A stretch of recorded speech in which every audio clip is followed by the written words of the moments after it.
Welcome back to Secret Speaks. How has your day been? Now let's uncover the mystery hidden in today's story. They told the world I was dead, and the signature that sealed my fate belonged not to a stranger, but to my own daughter-in-law. My son stood beside her, silent as if my life no longer mattered. I am Evelyn Carter, 74 years old, and this is not just a story about losing money or a name.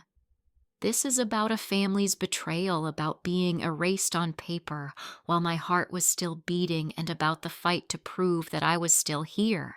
I pushed open the heavy glass door of the Maple Street post office and stepped into the cool air, grateful to escape the sharp March wind.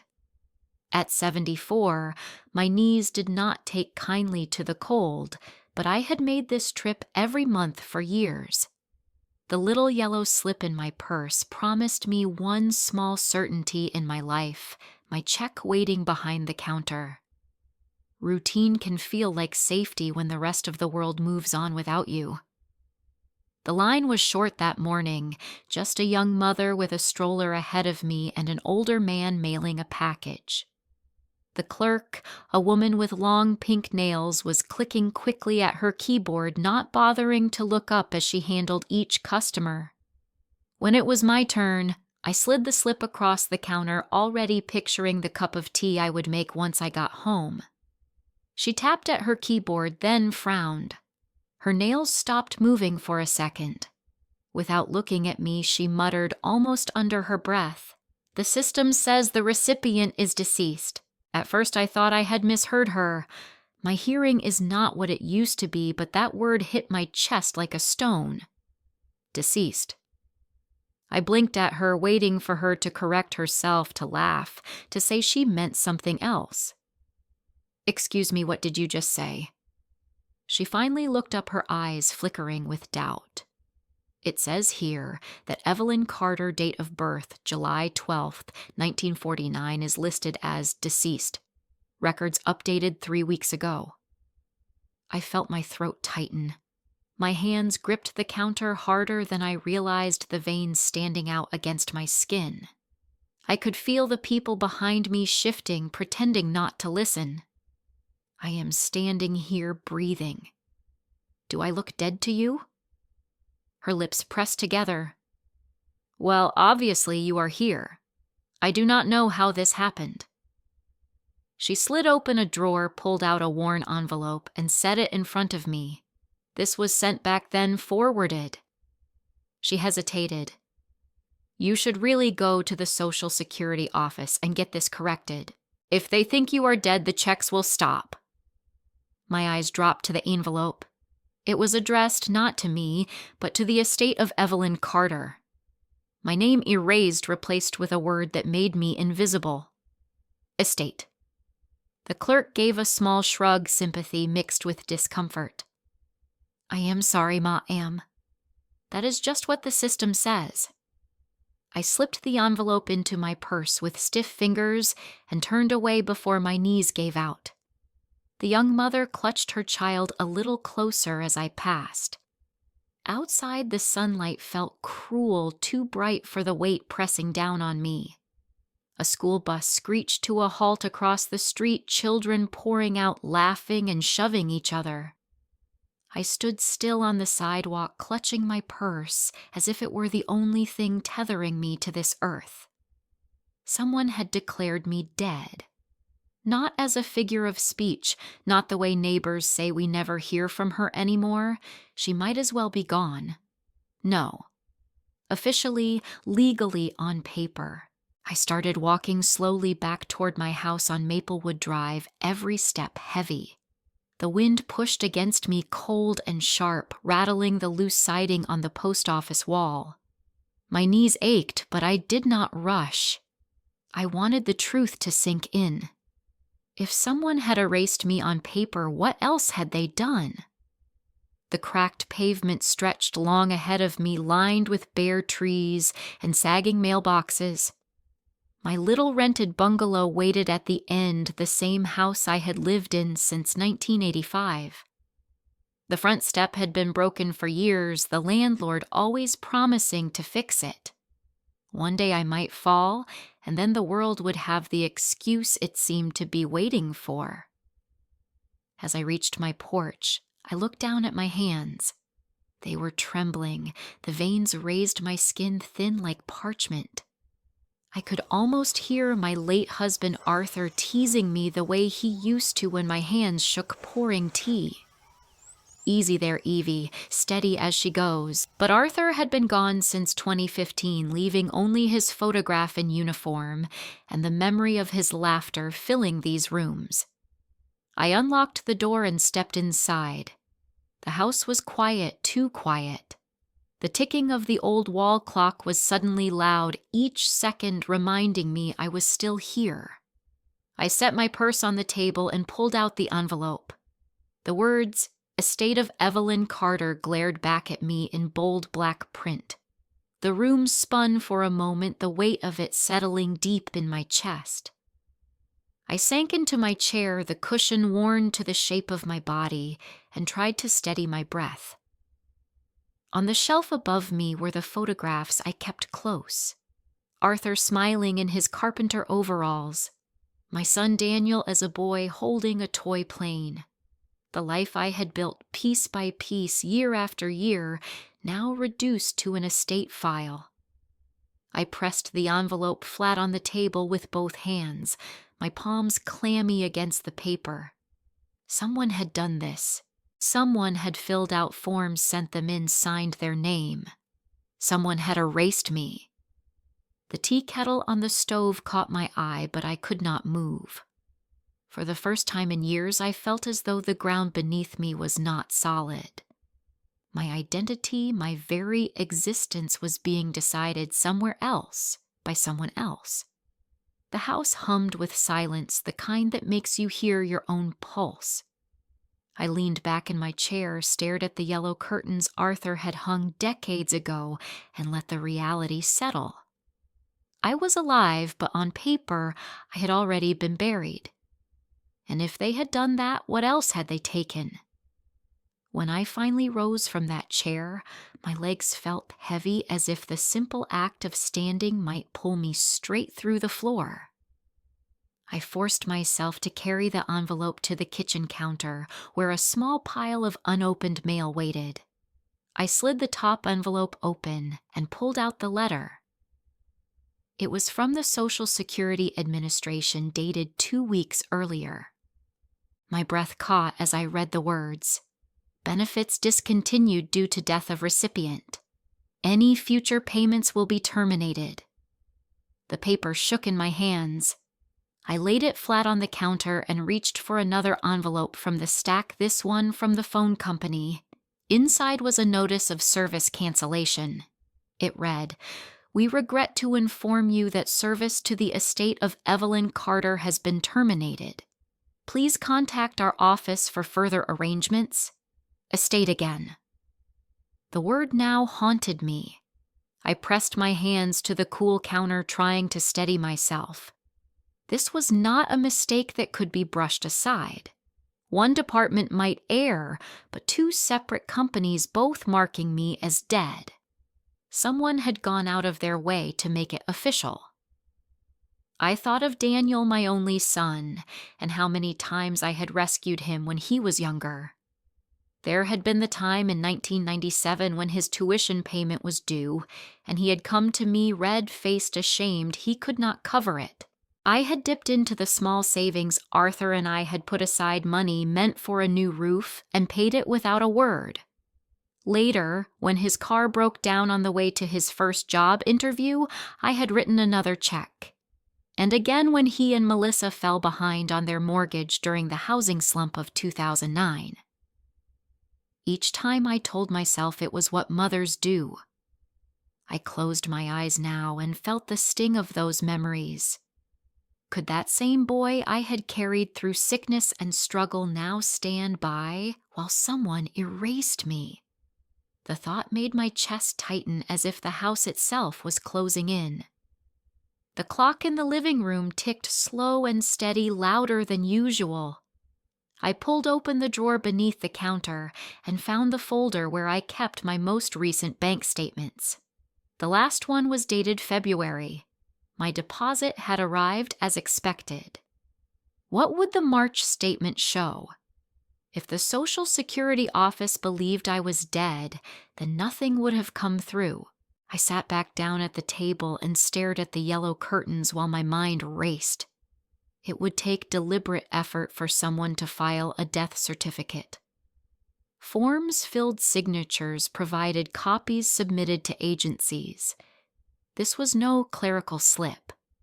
It was a hand guiding the pen, someone close enough to know my information, someone bold enough to erase me. The phone on the counter rang suddenly and startled me. I reached for it, hoping maybe it was Daniel checking in. The caller ID showed Riverbank Credit Union. My heart thudded as I answered. The woman on the line asked for the estate of Evelyn Carter. My throat went dry. I told her, "This is Evelyn Carter speaking alive and well." Silence followed, then a nervous cough. She apologized quickly and said the system must be updated incorrectly. She ended the call with a scripted politeness that only deepened my dread. I hung up slowly, staring at the handset. 3 different confirmations in a single day. To the world, I was gone. I walked into the living room where Arthur's photograph rested on the mantel. His smile beneath that old army cap felt like an anchor, a reminder that I was real, that my life had weight. I whispered his name, though the house gave no answer back. My hands reached for the box beneath the coffee table, the one filled with bills and receipts I had not yet sorted. I pulled out the electric bill, the gas statement, each one marked to the estate. I laid them out on the floor until the carpet was nearly covered. A map of my erasure.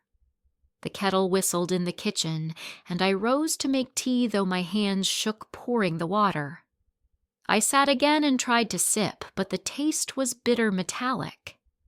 I stared at the papers spread across the room and felt the weight of a truth I could not escape. This was not an error. Someone had taken the steps to make me disappear. Whoever it was had not only stripped me of my name, but of the means to live. My money, my records, my lifeline, all tied to documents that now declared me buried. I wrapped the shawl tighter around my shoulders and listened to the creak of the house. I had lived here since 1985. Every nail, every scratch on the floor told the story of a life spent working, raising a son, loving a husband. To think all of it could be reduced to an estate file left me hollow. The envelope from the Social Security office still lay on the counter. I picked it up once more, tracing the cold words with my fingertip. In that moment, I understood.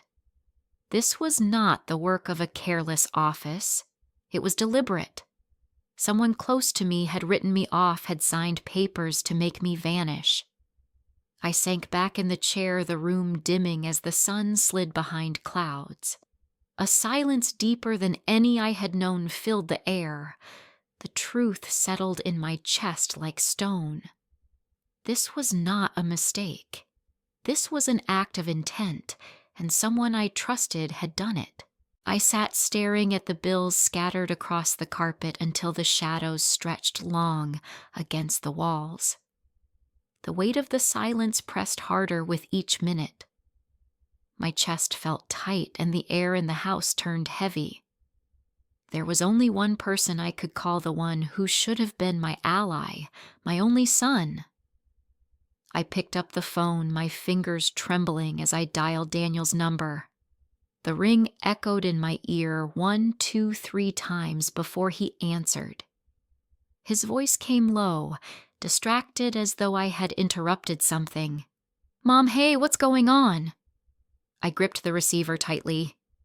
"Daniel, I went to the post office today. They said I was dead. Do you hear me? They told me the system says I am deceased." There was a pause, then a nervous laugh, thin and unconvincing. That has to be some kind of clerical mistake. These offices mess things up all the time. Clerical mistake. The word seared. My voice rose despite my effort to stay calm. I have letters, Daniel. My benefits have been stopped. The phone company canceled my service. Even the bank called asking for the estate of Evelyn Carter. This is not a typo. He exhaled sharply.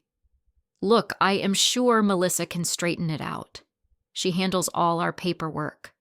Maybe she filed something wrong by accident. My stomach turned. By accident? I asked quietly, carefully, knowing the answer mattered more than anything. Daniel, are you telling me Melissa had access to my information? Did she file something in my name? There was silence on the other end, thick and damning. When he finally spoke, his voice was firm in a way that made my skin prickle. Mom Melissa takes care of all the documents. She is organized. She knows what she is doing. If she sent something in, then I am sure it was the right process. The room seemed to tilt. I held the phone away for a moment, staring at it as if it had betrayed me too. My son, my own flesh and blood, defending the woman who had signed me off as dead. Daniel, I said slowly, I am alive. I am telling you someone has tried to erase me. I need you to listen to me, not dismiss me. His sigh rattled through the line. Mom, you always get yourself worked up. Melissa would never hurt you. Maybe this is about your memory. Maybe you misunderstood what the post office told you. The words struck harder than any slap. My voice broke. You think I do not know what I heard? You think I cannot read the letters in my own hand? Another pause, then his voice softened just a fraction, but not enough. I just think you should let Melissa handle it. She knows how to talk to those offices. I closed my eyes, pressing my forehead against the cool wall beside the phone. A tide of memories washed over me. Daniel at 8 years old running into my arms after scraping his knee, trusting me to make the pain go away. Daniel at 16 standing nervous before his driving test, while I promised him everything would be fine. Daniel at 20 crying quietly when Arthur passed, holding my hand as though he could not stand without me. All of those moments now eclipsed by the sound of him siding with his wife against me. I whispered, Daniel, are you even hearing what I am saying? I am alive and someone has put my name in the ground. He cleared his throat. Mom, I have to go. Melissa just walked in. I will talk to her and call you later. The line clicked dead before I could answer. I stood frozen, the phone still pressed to my ear, the dial tone buzzing loud and empty. My hand dropped slowly to my side. The house seemed to grow darker, though the lamps were still on. My knees buckled and I sank into the chair, my body heavy with a grief deeper than mourning. It was not only that my daughter-in-law had betrayed me. It was the silence of my son, the man I had raised and protected, who now treated my cries as noise, who chose to believe the woman who declared me gone instead of the mother who gave him life. The papers on the floor rustled as the furnace clicked on a dry whisper across the room. I stared at them, at the name that was no longer mine, but the property of an estate. My chest ached, my hands cold despite the shawl around my shoulders. In that moment, I felt the true depth of the betrayal. It was not only the theft of my money or my records, it was the theft of trust. The erasure of my bond with Daniel, the quiet consent in his voice when he chose her over me. The house groaned as the wind picked up outside. I closed my eyes and let the sound press in, knowing nothing would be the same again. I sat with the phone still warm in my hand until the room felt too small to breathe. The lamplight pooled on the bills at my feet, a pale island in a dark sea. A soft knock came from the front door, the same gentle rhythm I had heard for years from the same good man. "It is Frank," called a voice from the porch. "You all right in there, Evelyn?" I rose and opened the door. The evening air was cool and smelled faintly of damp leaves. Frank Lee stood with his hands in the pockets of his old canvas jacket cap, pulled low, worry in his eyes. "You look like you have seen a ghost," he said. "They say I am a ghost," I answered. "Come in." He stepped into the living room and took in the papers on the floor, the envelope on the table, the kettle that had grown cold on the stove. He turned back to me with that steady look he always saved for real trouble. "Tell me what happened," he said. I told him everything. The clerk at the post office who could not meet my eyes, the letter from Social Security, the phone company cancellation, the call from the bank that asked for the estate of a woman who was standing right there holding the phone. I did not tell him about Daniel at first. That part sat in my throat like a stone. Frank listened with his arms folded, the lines around his mouth deepening. When I finished, he nodded once, not surprised, not dismissive. "First thing in the morning, we go to the Social Security office," he said. "I will drive. I will sit beside you. They can look me in the face, and I can tell them you are alive." I shook my head, the brittleness in me softening a little under his certainty. "Do you think they will believe it?" I asked. "They will believe evidence," he said. "Bring your driver license, Medicare card, birth certificate. Find it a utility bill with your name. We will make them look at what is real instead of a screen." He had that voice he used when he had decided a thing. Years ago, Frank had worn a badge in this town. He never bragged about it. You could just hear it in the way he squared his shoulders around authority. He pulled a chair away from the table so he could sit, but he did not touch the papers. He seemed to know they were more than bills tonight. They were a body outline around a life. "I am sorry to tell you this is not rare," he said quietly. "My old partner had an aunt in Dayton. Sweet woman, did everything by the book. Her nephew convinced her to sign a few forms after a surgery. 6 months later, her accounts were emptied and a second mortgage was taken out on her house. Family can see an opportunity where there should only be care. She got her name back in the end. It took time and steady steps. She also had people sitting beside her. That part mattered." I looked down at my hands and felt the heat behind my eyes, that mix of shame and anger that comes when you realize you are not alone, but you wish no one else had known this pain. I told him about the power of attorney I had signed in 2020 after my hip operation, how Melissa had said it was only to help pay a few bills while I recovered. I told him about the phone call with Daniel, his little laugh that had cut me worse than shouting. Frank let out a breath and shook his head. "We will deal with the offices first," he said. "Then the bank. Then whatever comes after. For tonight we make a list." He pulled a small spiral notebook from his jacket and an old golf pencil that had been whittled down by years. He wrote as he spoke. Driver license, Medicare card, birth certificate, lease copy, electric or gas bill in your name. If you have a copy of your marriage certificate, bring it. Anything that shows you are you. The rhythm of his voice calmed me. I stood and went to the hallway closet where a fireproof box sat on the floor behind a stack of winter scarves. The box smelled faintly of dust and iron when I set it on the table. My fingers worked the key and the lid gave way with a soft click. Inside were the things Arthur and I had decided were worth protecting. Our marriage license from 1971, the edges soft with age. A copy of my birth certificate from Cleveland, the county seal pressed deep into the paper. The deed to the small plot at Oakwood Cemetery that Arthur had insisted we buy when we were still young enough to laugh about it. I took out my driver license from my wallet, and placed it next to the documents, then rummaged in the bill drawer for the latest electric statement that had not yet been forwarded to an estate. I found one from January with my name printed clearly across the top. It felt like a victory to see it. Frank nodded as each item made a small pile on the table. He pointed to the kettle. "Make that tea," he said. "You will need it for tonight." I reheated the water and brought 2 mugs back to the table. He took his plane.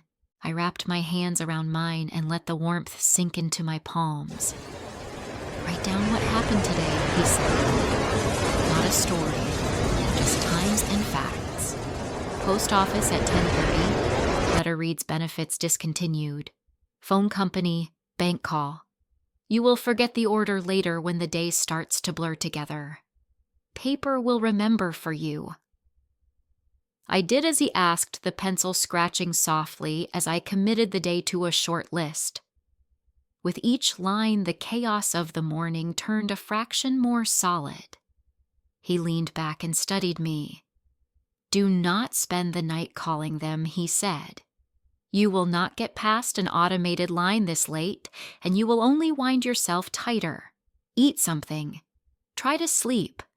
I will be here at 8:30. Bring a sweater. Places like that are always cold." I managed a small smile. "You talk like you have done this before." He shrugged. "I have walked a lot of people up a lot of courthouse steps," he said. "The trick is not to get angry too early. Save that for when it moves the needle." I stared at the little pile of proof on my table. My identity had never felt like anything I had to hold in my hands before. It was always simply there like breath. Now I could weigh it. He finished his tea and set the mug in the sink without asking where anything went the way someone does who has been in your kitchen many times. At the door he paused. "Lock up," he said. "Not because I think anyone is coming. Because sleep comes easier when you know you did what you could for the day." After he left, I stood in the quiet house and listened to the wind tap the maple branches against the windows. I turned the deadbolt and slid the chain into place. In the bedroom, I pulled a small black notebook from the top drawer of the nightstand. On the first clean page, I wrote 3 lines with care. "I am alive. Someone is lying. I will not be erased." I set the notebook next to the stack of documents on the kitchen table so it would be the first thing I saw in the morning. Then I moved through the house, turning off lights one by one until only the porch lamp glowed a small beacon against the dark street. Sleep did not come quickly.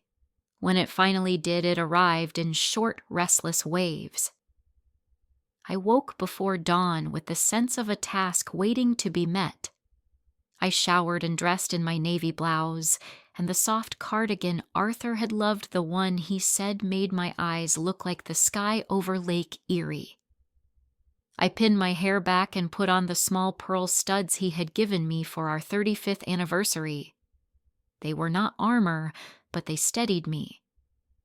I ate a piece of toast without tasting it and packed the documents into a manila folder. I added my address book, a pen, and the small notebook from the night before. When I stepped onto the porch, the morning was gray and brittle. A light frost clung to the lawn. Frank's pickup pulled to the curb right on time with the easy rattle of an old engine. He leaned across and opened the passenger door. "Morning," he said. "You look ready."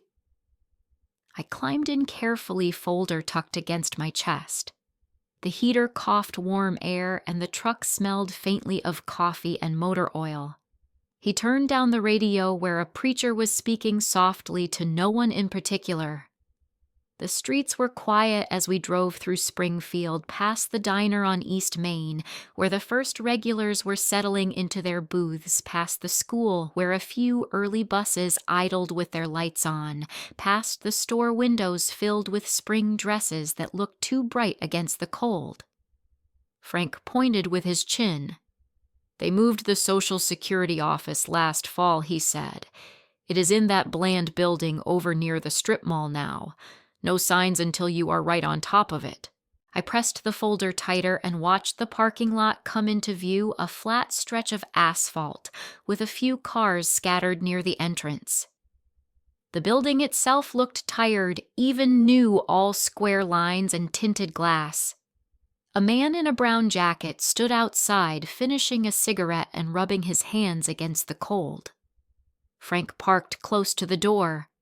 He cut the engine and turned to me. "You have got this," he said. "We take our time. We ask for a supervisor if the first person cannot help.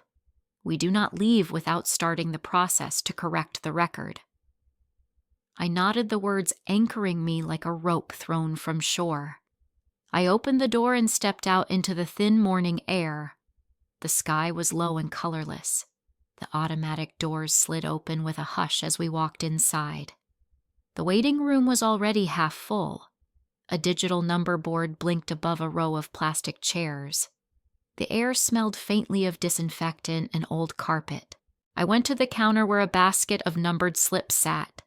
My hand shook as I pulled one and read it. B74. Frank touched my elbow gently. "Sit," he said. "Breathe. We will call your name when they are ready, but if we have to make our own place in the line, we will."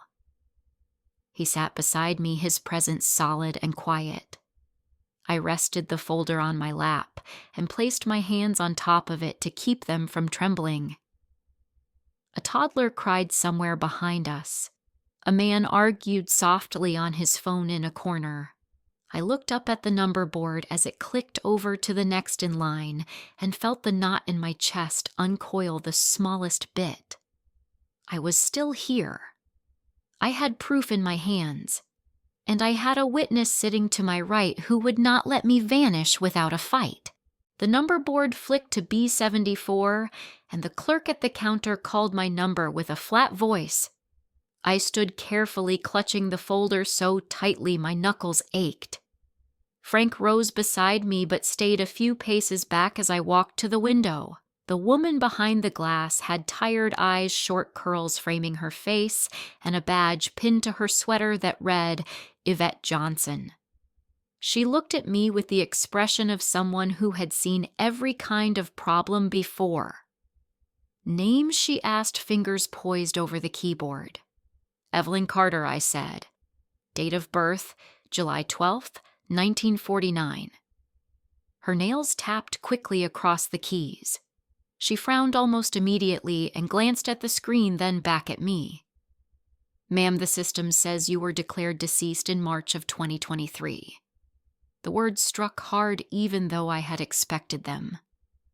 I steadied my voice. "As you can see, I am very much alive.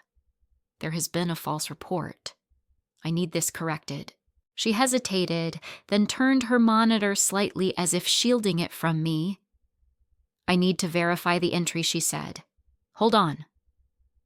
The silence between us stretched, broken only by the rattle of the printer behind her. She scrolled, eyes narrowing. "Cause of death listed as pneumonia," she read aloud without looking up. "Certificate filed and cross-referenced through the county vital records office." My stomach dropped.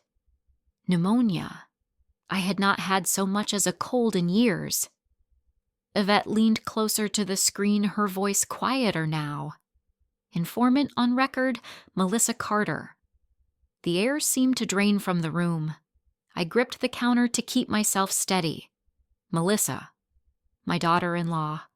Her name printed inside my death. "Are you certain?" I asked, my voice breaking despite myself.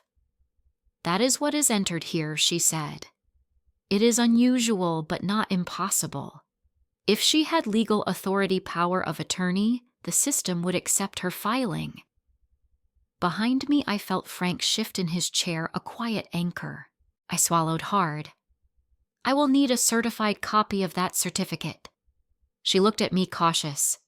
"That requires a formal request through vital records. We cannot just hand those out." I leaned closer, my palms flat against the cool counter. I am not asking for charity. I am asking for proof of the lie that erased me. Tell me how to request it. Yvette held my gaze for a long moment, then slid a form under the glass.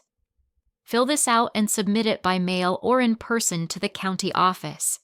It may take several business days. I took the form, my hand shaking as I placed it inside my folder. My voice steadied with each word.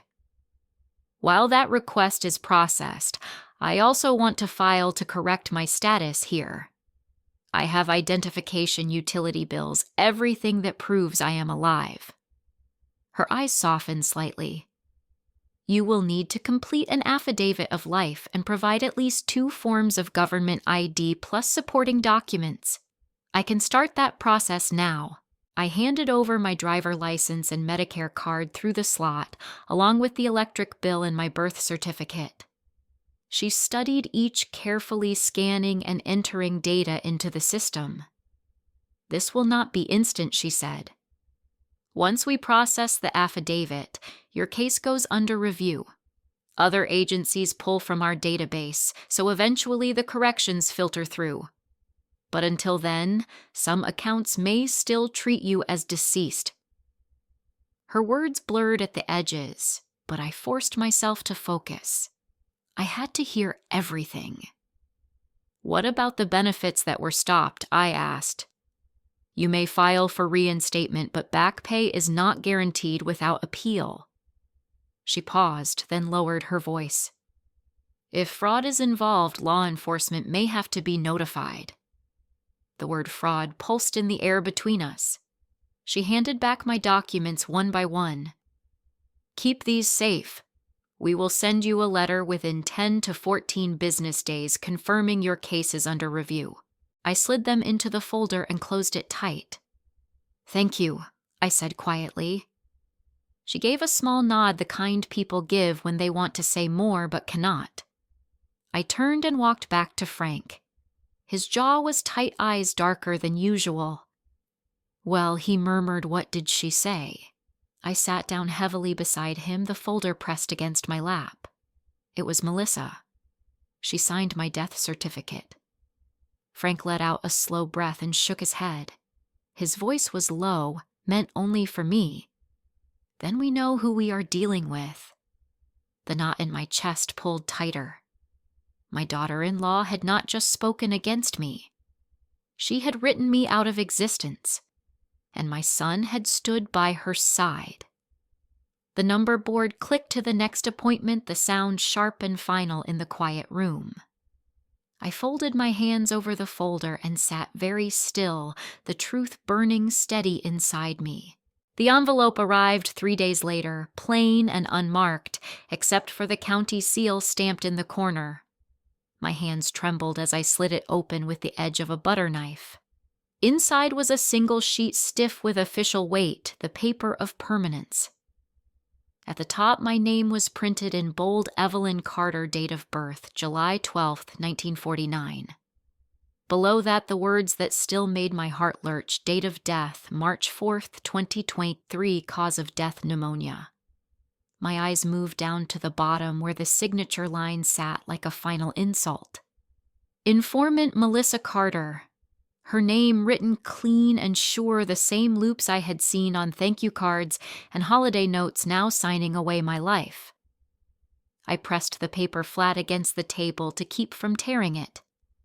My daughter-in-law had stood in some office, presented herself as the voice of truth, and declared me gone. I leaned back in the chair and closed my eyes. My mind dragged me back to 2020, the sterile hospital room, where I had lain groggy after hip surgery. Melissa had stood at my bedside, smiling faintly, her hands folded neatly in front of her. Just a temporary form, she had said. A power of attorney, nothing serious, only so she could help cover bills while I healed. You will be back on your feet in no time, Evelyn, and we will tear it up. I had believed her. I had signed. Now the proof of my own naivety stared up from the table. She had kept that piece of paper and used it not to help me, but to bury me.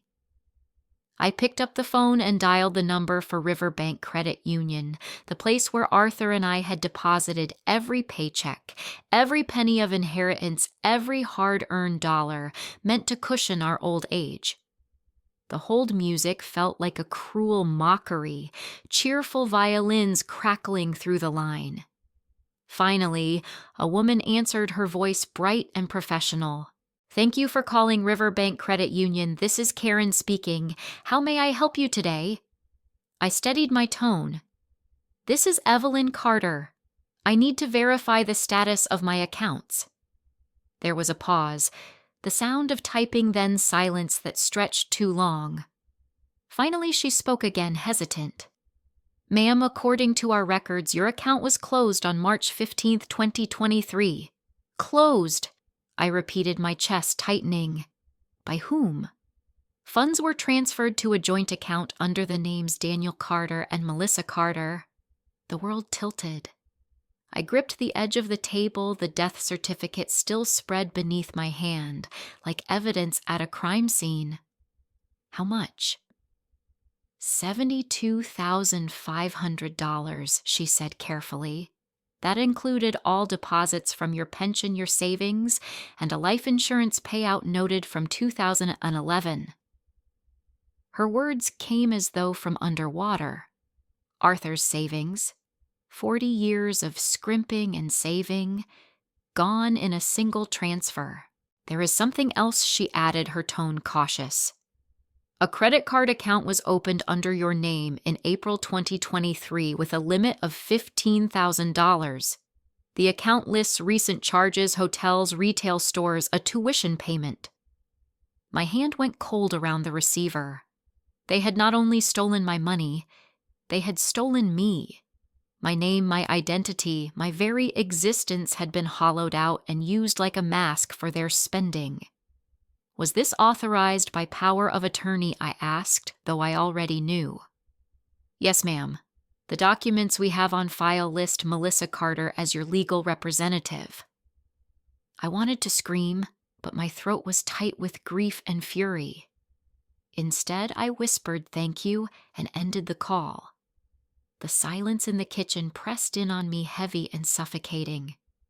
I stared at the papers before me, the death certificate, the list of transactions, the hollow signature that carried my name.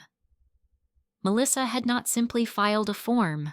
She had dismantled my life piece by piece, stripping it for parts, and Daniel had stood beside her in silence. I pulled my black notebook from the drawer and opened to a fresh page. With shaking hands, I wrote each detail down, every date, every number, every betrayal.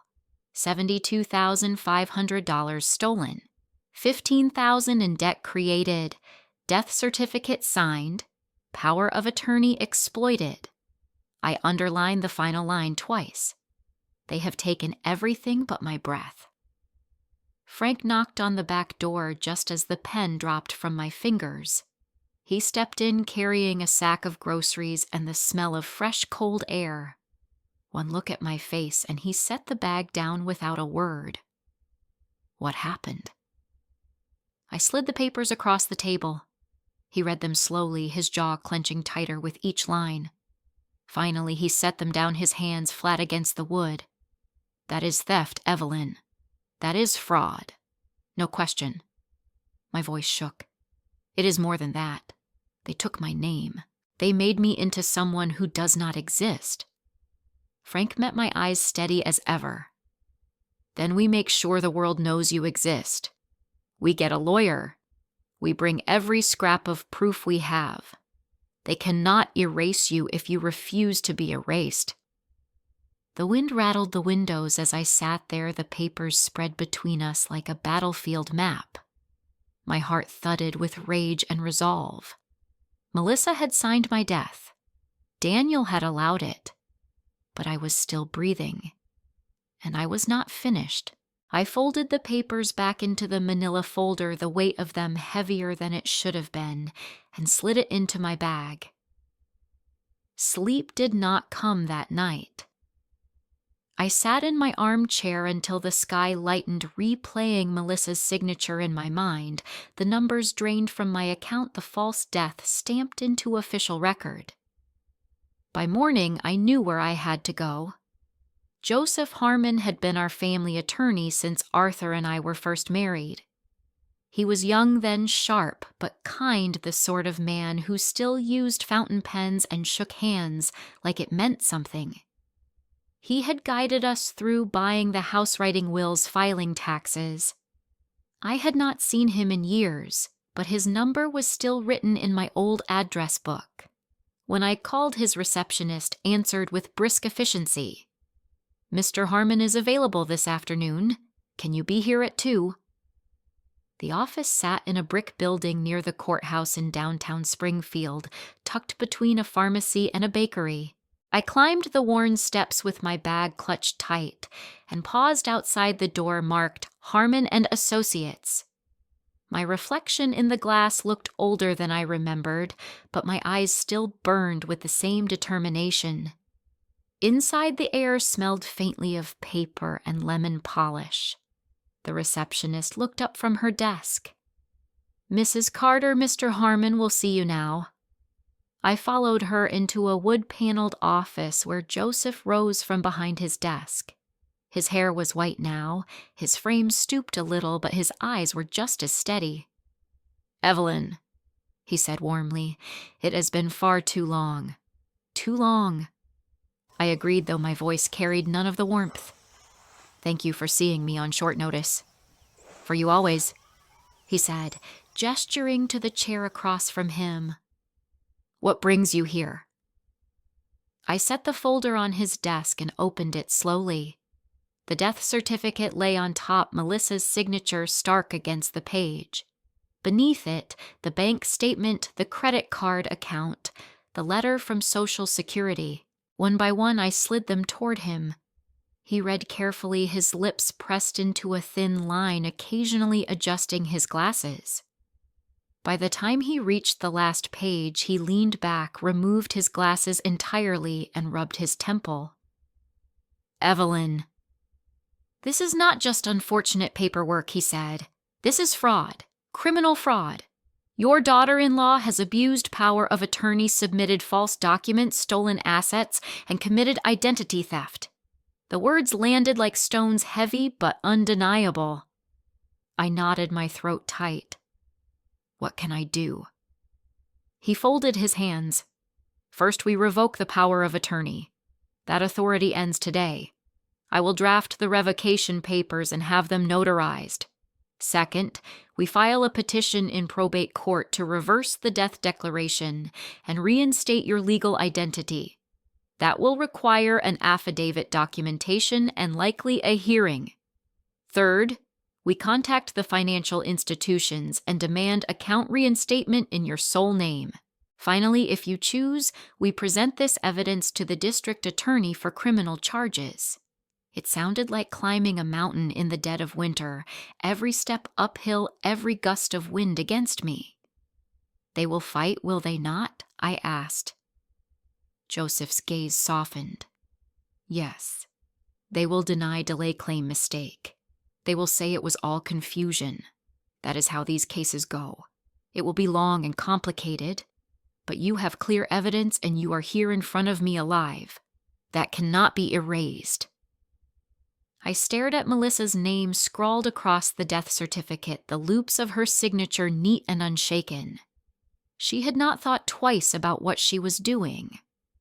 Or worse, she had thought and decided anyway. Joseph tapped the folder gently. "I will need you to write a statement about your relationship with them when things began to change, why you signed the power of attorney in 2020. Every detail helps." My mind replayed the memory of that hospital room, the pain in my hip, the vulnerability, Melissa's calm voice telling me it was temporary. I clenched my fists. She knew exactly when to strike.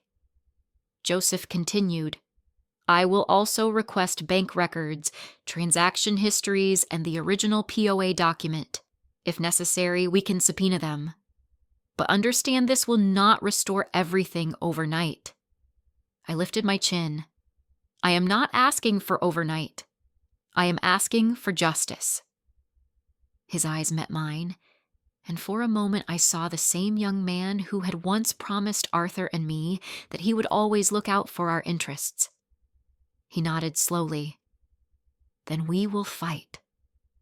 I left the office with a stack of forms, my head spinning, but my steps steady. The courthouse clock chimed 3 as I walked past the sound echoing off the stone buildings. I paused on the sidewalk, folder pressed against my chest, and let the afternoon sun warm my face. The road ahead was long, Joseph had said. Complicated, messy uphill. But I had already been declared dead. There was nothing left to fear. I turned toward home, the weight of the folder both a burden and a weapon. My name had been stolen, my life dismantled, but I was still here. And now at last, I had a path to fight back. The day after meeting Joseph, I walked down Maplewood Drive with the folder tucked against my side, the spring air sharp with the smell of wet earth. My steps led me toward Adam's Flowers, a small shop I had visited for years, whenever Arthur's grave needed fresh blooms or when I wanted to brighten the kitchen. The bell above the door jingled as I pushed it open. The air inside was damp and sweet with roses and lilies. Behind the counter, Lucy Adams looked up from trimming stems. Her eyes widened when she saw me. "Evelyn," she exclaimed, her clippers dropping into a vase. I thought she stopped herself, her face flushing. "I thought you were ill." I walked closer, the folder heavy in my arms. "Lucy," I said softly, "they told the world I was dead." She came around the counter quickly and wrapped her arms around me. The hug was warm, smelling faintly of carnations and coffee.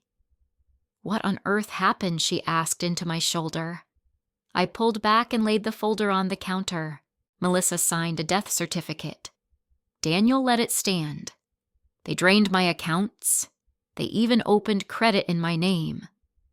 Lucy pressed a hand to her mouth. "Evelyn, that is monstrous." Her outrage steadied me.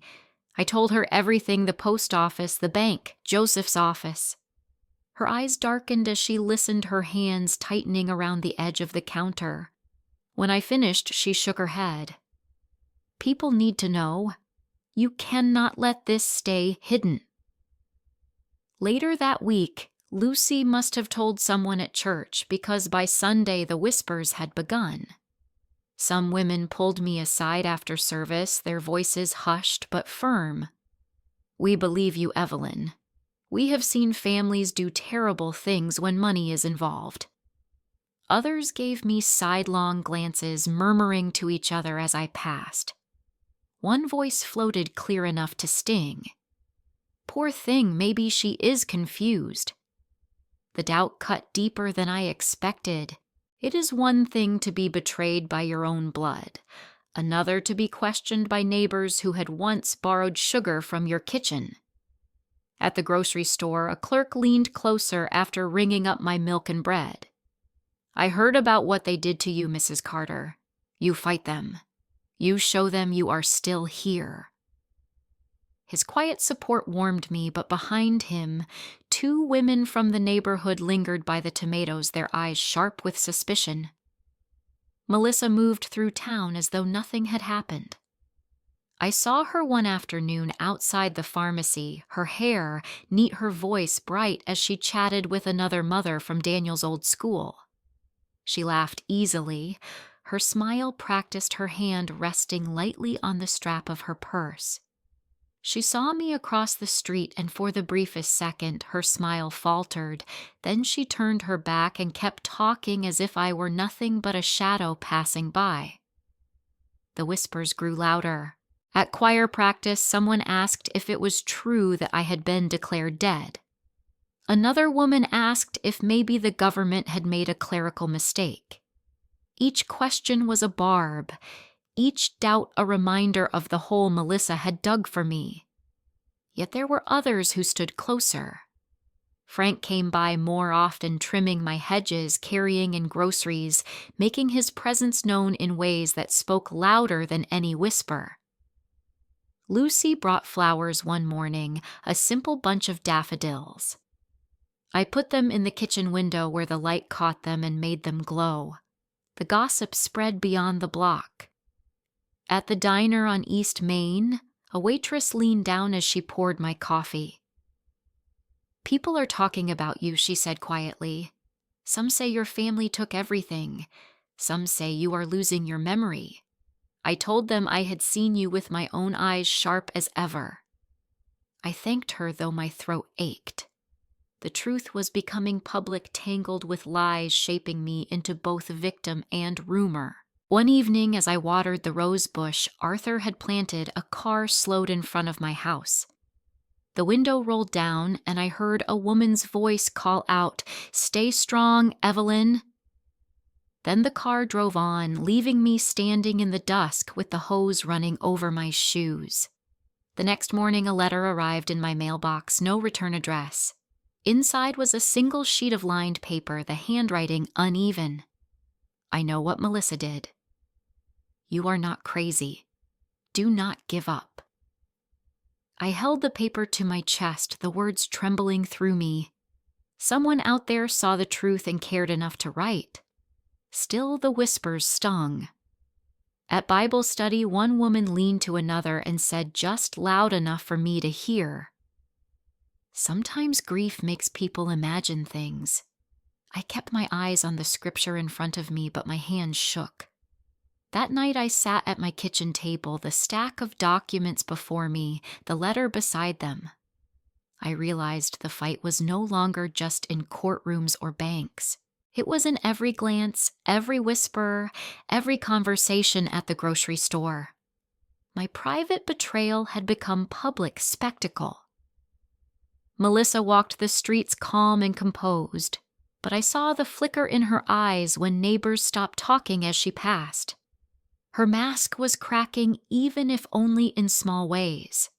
The weight of a doubt and support pressed against me from both sides, but instead of crushing me, it made me sharper. The more people whispered, the more I knew I had to prove them wrong.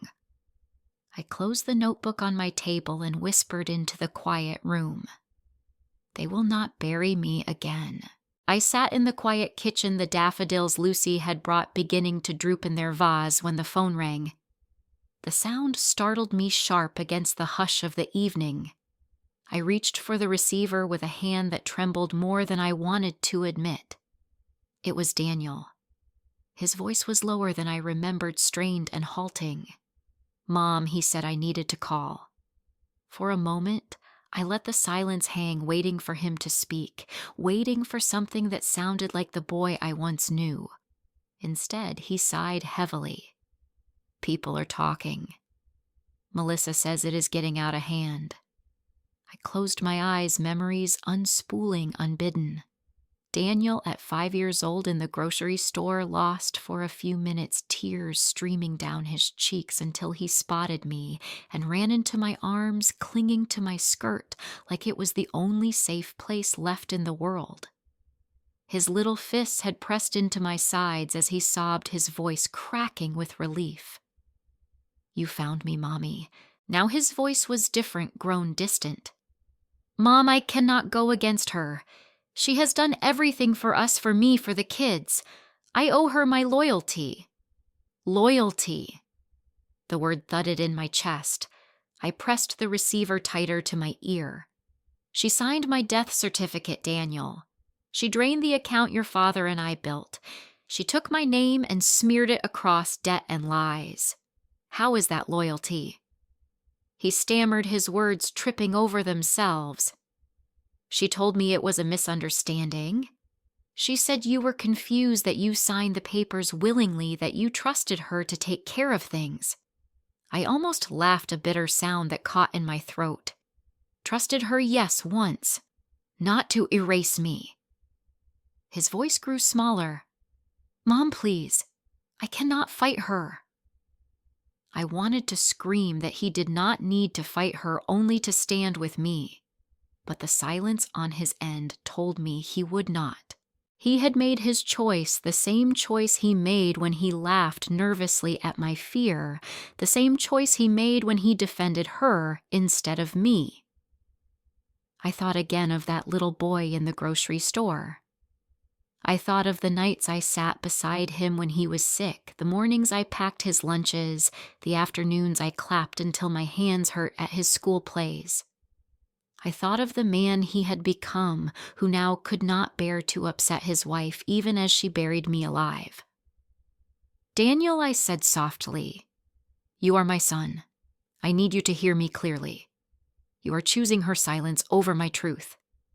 There was a long pause, the kind that stretched so wide you could fall into it and never climb out. Then he whispered, "I am sorry. Sorry." A word so thin it barely carried weight, a word that could not mend the tear he had just widened.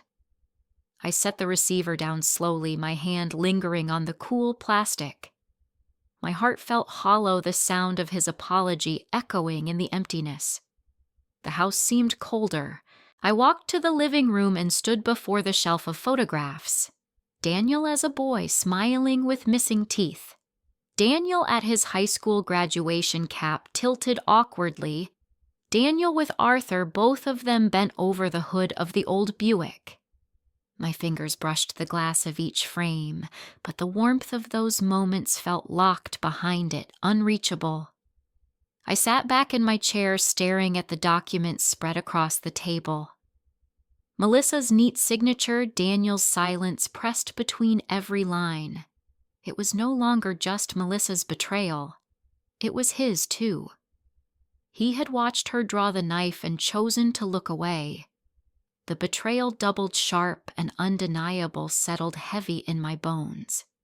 For years I had believed blood meant protection, that my son would be the one to keep me safe when age made me fragile. Instead, he had abandoned me to shadows, content to let Melissa rewrite the truth. The phone sat on the table, dark and silent now. I pushed it away and pulled my notebook closer, writing with steady hand, even as my heart ached. Melissa signed me dead. Daniel let it stand. Betrayal by her hand. Betrayal by his silence. The words filled the page. I closed the notebook and pressed my palm against its cover, feeling the pulse of my own heart beneath it. The evidence was no longer only on paper. It was carved into me, into the trust that had been broken twice over. I leaned back, the ticking of the kitchen clock loud in the stillness. Outside, the wind pushed against the windows, and for the first time, I was standing alone, not as tragedy, as a parent. The boy who once clung to me in fear was gone. The man who remained had chosen someone else. I wrapped my shawl tighter around my shoulders, my breath steadying. The truth was clear now, and so was the path ahead. The decision to face them came like a weight pressing down on me until I could no longer sit still. I gathered my folder, the death certificate on top, and drove across town to the neighborhood Daniel and Melissa now called home. Their house stood tall among manicured lawns and shining cars, its brick facade new and expensive, but when I stepped out of the car and looked at it, I felt no warmth. The porch was wide, the front door painted a glossy black. Through the window I could see the glint of a china cabinet that had once sat in my dining room, the same glass panes Arthur and I had polished together every holiday. My chest tightened. Even the rug just inside the door looked familiar. I rang the bell. The chime echoed faintly inside before Melissa opened the door. She looked polished as always, her hair smooth, her blouse crisp, her smile faintly amused. "Evelyn," she said, like my presence was an inconvenience she had expected all along. I stepped inside without waiting for permission. The house smelled faintly of lemon polish and perfume, too clean, too staged. My eyes moved over the furniture, the framed photographs, the dishes displayed on shelves. So many of them had been mine. Daniel appeared from the hallway, his shoulders stiff, his eyes darting from me to Melissa. He opened his mouth, then closed it again, his silence filling the room. I turned to Melissa and placed the folder on the polished table in the entryway. My voice was steady, though my heart pounded. "You signed my death certificate." Her expression did not falter. She walked past me into the living room, sat down on a cream-colored sofa, and crossed her legs neatly. She looked at me as though I were a guest, not the woman she had erased. I followed, my hands clenched at my sides. Why, I asked, the single word sharp as glass. Her lips curved into a small smile.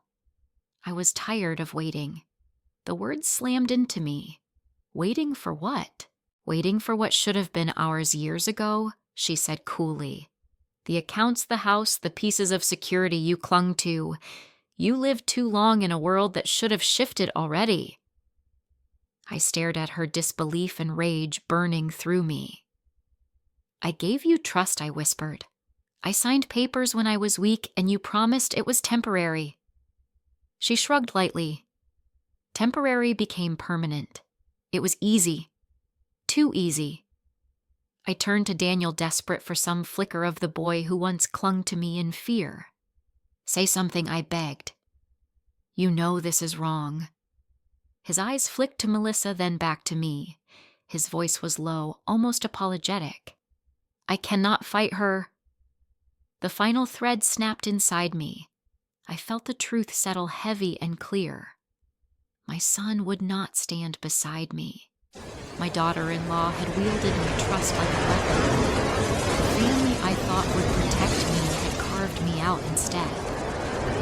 I straightened my shoulders and looked around the room one last time. The china cabinet, the rug, the photographs. They were relics stolen from my life, displayed like trophies. I picked up the folder from the table and held it close. My voice was calm, almost quiet, but it carried the full weight of my resolve. Then I will fight alone. Melissa's smile flickered for the first time, a tiny crack in her composure, but she said nothing. Daniel lowered his gaze, shame shadowing his face, though he still did not move. I turned and walked to the door.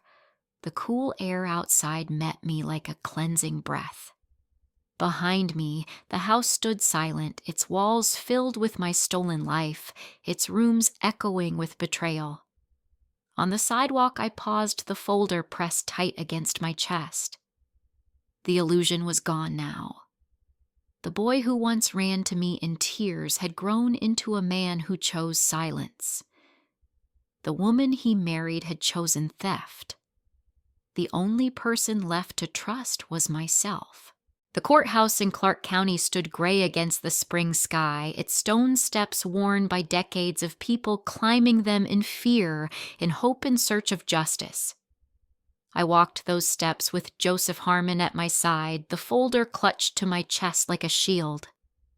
Inside the courtroom, the air was hushed and cool, the smell of polished wood and old paper filling the space. Judge Harris presided from the bench. His expression measured his robe hanging heavily as he looked out over the room. To my right sat Joseph, steady and calm, his legal pad already filled with neat notes. Across the aisle sat Melissa with her attorney, her posture immaculate, her face a mask of composure. Daniel sat behind her, his shoulders hunched, his eyes avoiding mine. The bailiff called the case. People versus Melissa Carter. The words rang through the room like a bell, final and unshakable. Joseph rose first. He presented the evidence with careful precision, his voice clear. He held up the death certificate, Melissa's signature circled neatly in red ink. He laid out the bank records, each withdrawal, traced to the joint account Daniel and Melissa controlled. He slid forward the credit card application bearing my name, but filled out in her handwriting. Each piece of evidence was a nail hammered into the coffin of her lies. Melissa's attorney argued confusion, clerical errors, misunderstanding. He said the power of attorney had given her broad authority, that she had acted in good faith, that no harm was intended. But each word fell flat against the weight of the documents, the signatures, the trail of numbers leading directly to her. I sat still, my hands folded in my lap, my eyes fixed on the judge. When Melissa was asked to speak, she lifted her chin and said evenly, "I did what I thought was necessary for the family." Her tone was calm, her smile faint, but the words carried no remorse. Joseph countered quickly, "Necessary is not the same as lawful, Your Honor. This was fraud. A living woman was declared dead. Her identity was stolen. Her financial security was destroyed." The judge listened, his gaze steady. He asked questions of both sides, his voice firm but fair. When he finally leaned back, the room seemed to hold its breath. "This court recognizes the severity of what has occurred," he said. "The record is clear that Evelyn Carter is alive. The death certificate is fraudulent. Her legal identity will be fully reinstated, effective immediately." A wave of relief swept over me so strong I had to grip the edge of the bench to keep steady. My name, my life returned in the stroke of a gavel. The judge continued, "Melissa Carter, you are found guilty of financial fraud and falsification of records. Sentencing will include probation and mandatory restitution of a portion of the funds misappropriated. You will repay $25,000 directly to Mrs. Carter. Failure to comply will result in further penalties." Melissa's face remained composed, but I saw the faint tremor in her hands as she folded them in her lap. As for Daniel Carter, the judge said this court finds insufficient evidence to pursue criminal charges. However, the record will reflect that he was a passive accomplice, aware of wrongdoing, yet failing to act.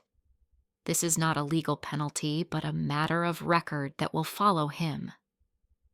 Daniel's head sank lower, his face pale, his eyes locked on the floor. The gavel struck once, the sound final. "Court is adjourned." The room erupted in murmurs, the scrape of chairs, the shuffle of feet. Joseph placed a hand on my arm. "You did it, Evelyn. Your name is yours again." I nodded, unable to speak at first, my throat thick with emotion. The papers were gathered, the documents secured, but none of it mattered as much as the simple truth the judge had spoken aloud. I was alive. Officially, legally, undeniably alive. Melissa rose, her attorney whispering urgently in her ear. She glanced at me, her eyes sharp and cold, then turned away. Daniel followed his steps, slow, his shoulders sagging as though carrying a weight he could not put down. He never looked back. I remained seated a moment longer, letting the hum of voices wash over me, the relief sinking in the victory, sharp but bittersweet. The court had restored my identity. Justice, in part, had been served. When I finally rose, Joseph walked beside me out into the bright afternoon. The air felt lighter, the sky wider, the sun warmer on my face. I stood on the courthouse steps, folder still clutched to my chest, and for the first time in months, I felt the ground steady beneath my feet. My name was mine again. My life was mine again. And no one, not even family, could take it away. The walk home from the courthouse felt lighter than any step I had taken in months yet. Each block carried the weight of everything I had endured. The sun hung low, spilling gold across the roofs, and for the first time in a long time, I let the light rest on my face without flinching. My folder was tucked firmly under my arm, the same folder that had once been filled with proof of lies, but now carried proof of justice. When I reached my porch, the maple branches shifted overhead, their buds just beginning to unfurl, as if the world itself were stretching awake after winter. Inside the house greeted me with its quiet, the familiar creak of the floorboards, and the faint scent of cedar from the old chest in the hall. I placed the folder on the kitchen table and stood for a long moment listening to the hush. For months, these walls had held my fear, my grief, my anger. Now they seemed to hold something else, something closer to peace. I went to the cabinet in the living room where Arthur's wooden music box had rested for years. The box was smooth with age, carved with tiny vines along its sides, the hinges a little stiff from disuse. Arthur had given it to me on our 10th anniversary, saying that its song would always bring me back to him if the world grew too heavy. I lifted the lid, and the tune began to play soft and lilting, the same melody I had listened to by his bedside the night before he passed. I carried the box to the front window and set it on the ledge where the sunlight poured through. The notes drifted out across the street as if to announce to the world that Evelyn Carter was alive and present, not a memory, not a ghost, but a woman whose life could not be erased. A knock came at the back door. Frank stepped inside his boots, brushing against the mat, the familiar smell of tobacco and motor oil clinging to his jacket. He carried the morning paper folded under his arm, the headline already visible in bold print. He spread it across the table and smoothed it with his palm. "There it is," he said, his voice steady with pride. "Springfield woman wrongly declared dead wins, fight for identity." I sat beside him and read each line carefully, my finger tracing the words. The article laid out everything: the fraudulent death certificate, the stolen accounts, the trial before Judge Harris, and the verdict that returned my name. It spoke of Melissa's sentence probation and repayment of Daniel's silent complicity noted in the record. But most importantly, it spoke of me not as a victim, but as a survivor who had stood before the court and reclaimed her life. When I finished reading, I folded the paper gently and pressed it to my chest. "Thank you," I said to Frank. "Not just for bringing this, but for standing beside me through all of it." He nodded, his eyes kind but firm. "You never needed me to prove you were alive. But sometimes it helps to have someone say it out loud until the world listens." After he left, I moved slowly through the house, touching the objects that had once felt like ghosts of a life being stolen: the photographs on the shelf, the china cabinet Arthur had built, the little rug by the sink. They were no longer reminders of what had been taken, but proof of what had been returned. In the evening, I pulled out my black notebook, the one I had filled with every betrayal, every date, every dollar lost. On the final page, I wrote in clear, deliberate letters, "I am alive. They were wrong about me." I closed the book and placed it beside the music box on the window ledge. 2 symbols of survival, one from Arthur's love, one from my own hand. Later that night, the phone rang again. It was Lucy from the flower shop. Her voice was bright with excitement. "Evelyn, I saw the paper. Everyone at church is talking. Some people are ashamed now for doubting you. Others say they always knew you would fight back." I smiled faintly, though a part of me still ached from the whispers I had endured. "Thank you, Lucy," I said. "It means something to hear it even now." After I hung up, I brewed a pot of chamomile tea, the steam curling into the air like threads of comfort. I carried my mug to the armchair by the front window where Arthur had once sat to read his evening paper. The house was quiet except for the ticking of the clock and the faint tune of the music box still playing in the background.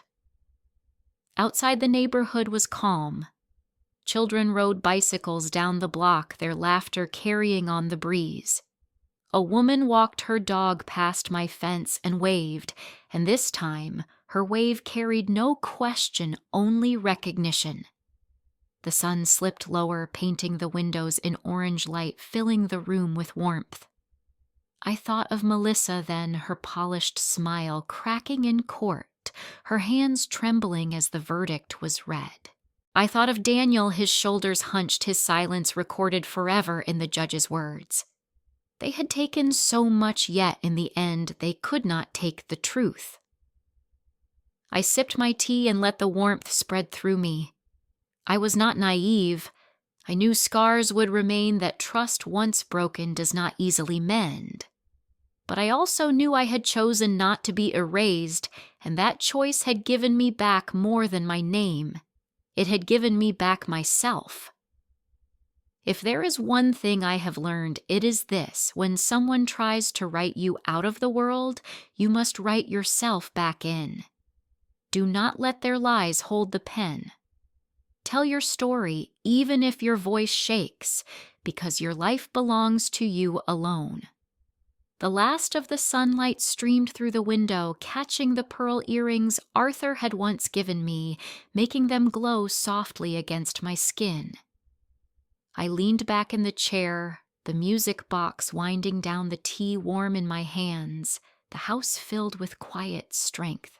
For the first time in a long time, I felt free.